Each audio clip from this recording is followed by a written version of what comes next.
Ever wondered what happens to old tires once they're off your car? Because today we're going far beyond just, basic recycling. We're diving into something truly transformative for industries worldwide, turning mountains of waste into high value, sustainable materials. This deep dive is all about recovered carbon black, or RCB. And to help us understand this, well, frankly, game changing material, we've pulled insights from the latest industry conferences, Recovered Carbon Black Asia 2025 and Recovered Carbon Black Europe 2025. Plus, we've got direct interviews with industry leaders and a recent news summary. Our mission today: to unpack RCB's crucial role in the circular economy, uncover the cutting edge innovations pushing this industry forward, and understand the dynamic forces shaping its future. We're here to give you the shortcut to being well informed, with hopefully some surprising facts and just enough humor to keep you hooked. Yeah, and the really fascinating thing here isn't just turning trash into treasure, though that's part of it.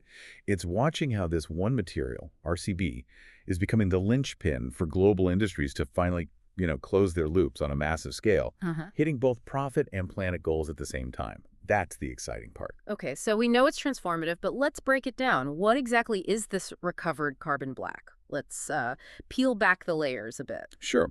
So at its core, RCB is a sustainable material. It's made from end-of-life tires, ELTs as they're called, Hmm. and it's made through a process called pyrolysis. Pyrolysis, like baking. Sort of, yeah. Yeah. Think of it like baking tires in an oven, but crucially without oxygen. Yeah.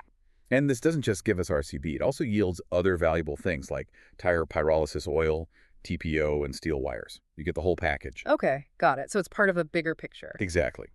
And if we zoom out, it's clear that while RCB is often seen as the most difficult product to develop and sell from tire pyrolysis, Mm-hmm. it's precisely that challenge that actually unlocks the business viability for the whole technology. Yeah. It's absolutely core for tire sustainability, circularity, recycling efforts. Without a valuable place for that carbon black to go, the economics of recycling tires just don't really stack up as well. That makes perfect sense. And what's fascinating, you mentioned this earlier, is how different regions are tackling this. There are distinct market dynamics globally, right? Oh, definitely. Like in Asia, you hear the drive is often rooted in opportunism and economy. Martin von Wolfersdorf, who co-founded these big RCB conferences, he notes quicker growth of the industry there. Why do you think it's taking off faster in Asia? Well, I think it often comes down to a few things. The economic incentives, perhaps, but also the sheer scale of manufacturing that's already there. Yeah. It just creates this natural demand for cost-effective raw materials and maybe a bit less regulatory friction to get started. Right, compared to Europe. Exactly. In contrast, in Europe and the Western world generally, the primary drivers seem much more firmly rooted in sustainability. Hmm. Building these robust, verifiable supply chains for sustainable materials is seen as a long-term quest, often pushed by regulations and those big corporate environmental goals. That difference in motivation is really insightful, and you can almost see it reflected in the conferences themselves. Recovered Carbon Black Asia 2025, that's a hybrid event, September 4th and 5th, 2025, in Bangkok. Last year, over 200 people were there. Mm-hmm. And then you have Recovered Carbon Black Europe 2025. That's Europe's big one. November 4th to 6th, 2025 in Barcelona. That one typically gets over 400 delegates, loads of networking time, over 7 hours built in.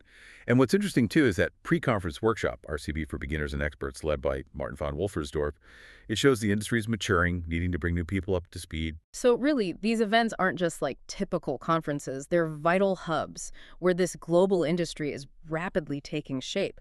It's where environmental responsibility meets the bottom line and where the cutting edge of RCB's future is really being hammered out. Now, with this global push, who are the companies actually doing the work, on the ground making this happen? Are there key innovators we should watch? Oh, absolutely. There's some really groundbreaking work happening. You've got companies like CM Shredders, for instance. They're global leaders in the equipment side, the advanced tire recycling systems.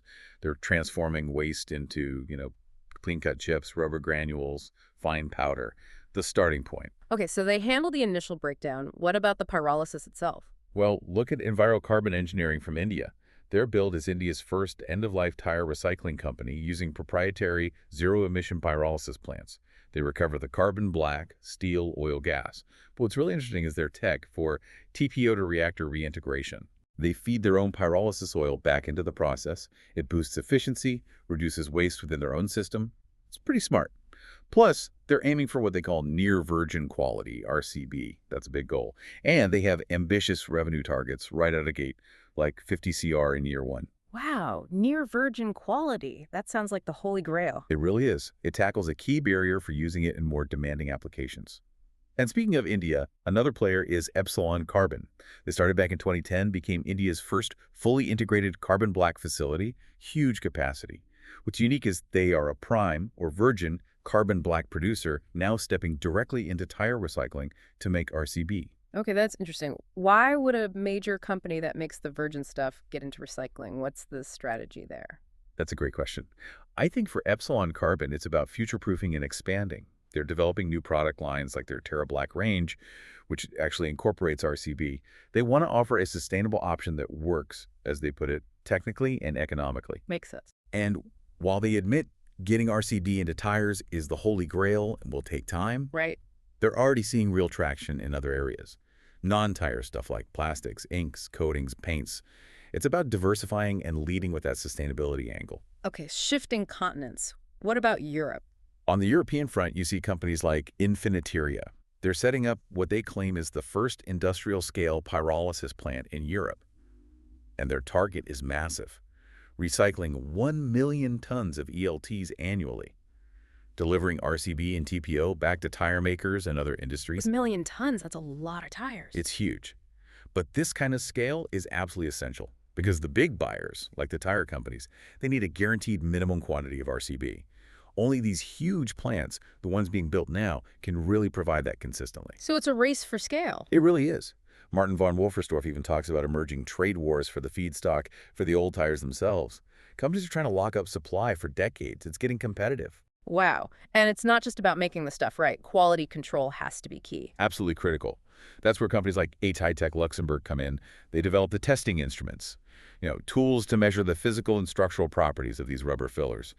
And they're active in the ASTM committees. Those are the groups that set the global standards, making sure everyone's measuring quality the same way.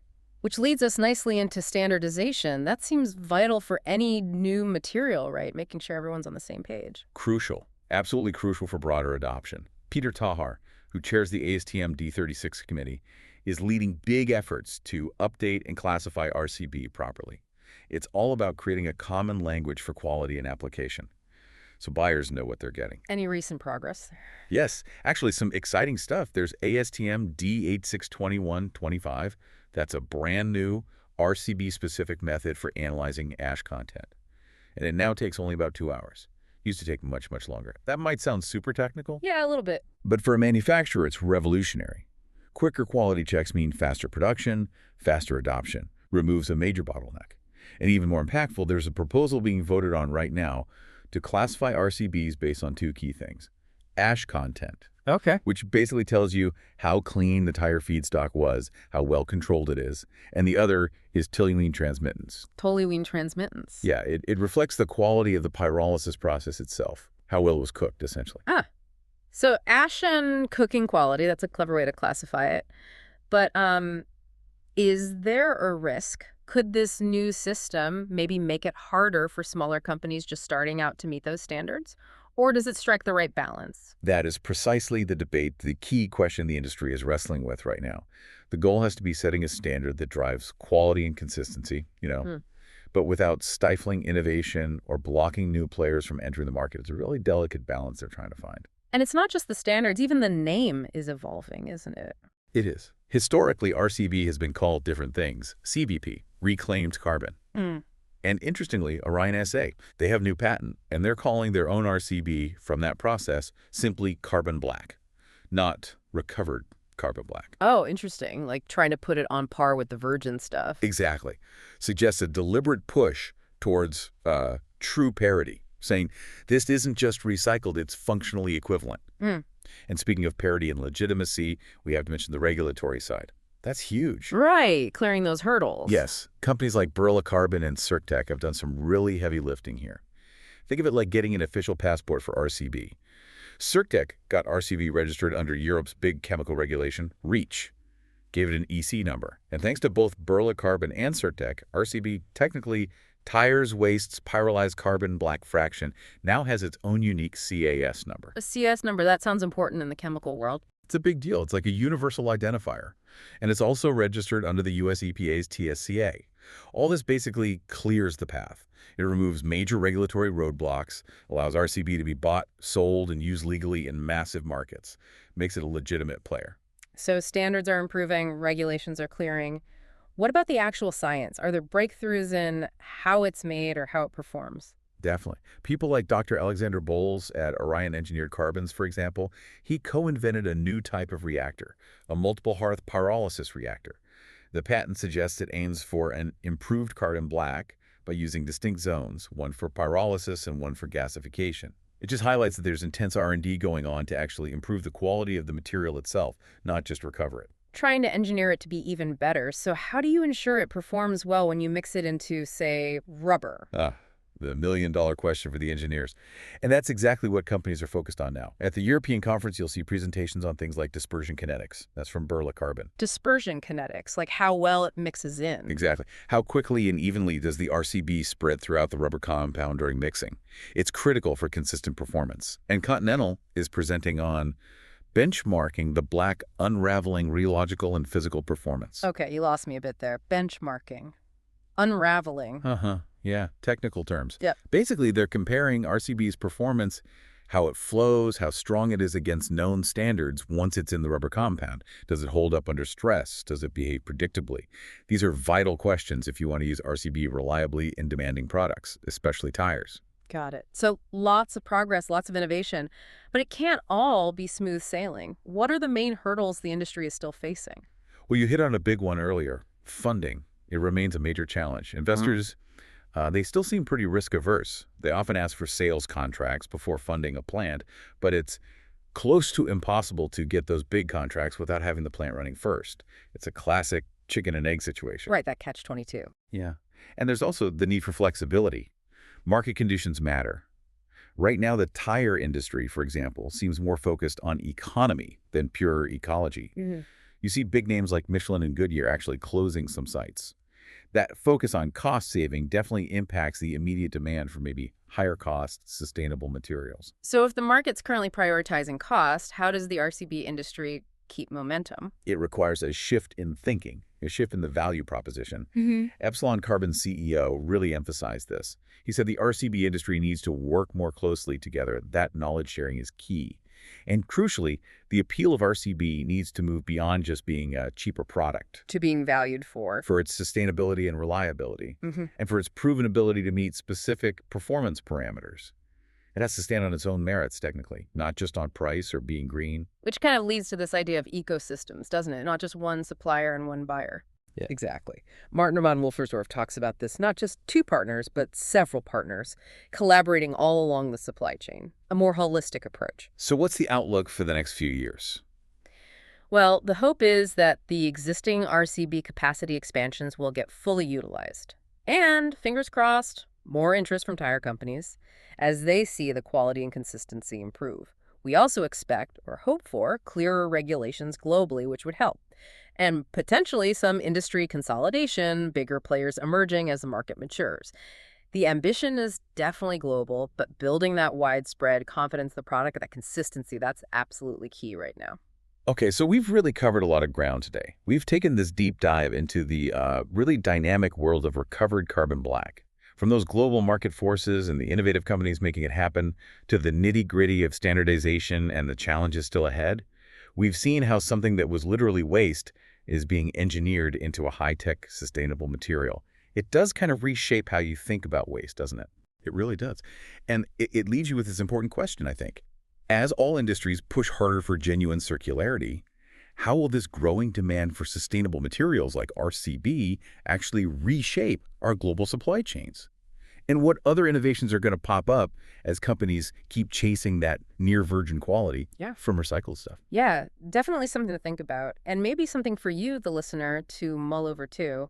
With the industry pushing for rCB to be valued for sustainability and reliability, not just cost, how might your choices, whether you're a consumer or involved in a business, how might they help support this big shift towards a more truly circular economy? It's a pretty compelling future to consider, isn't it?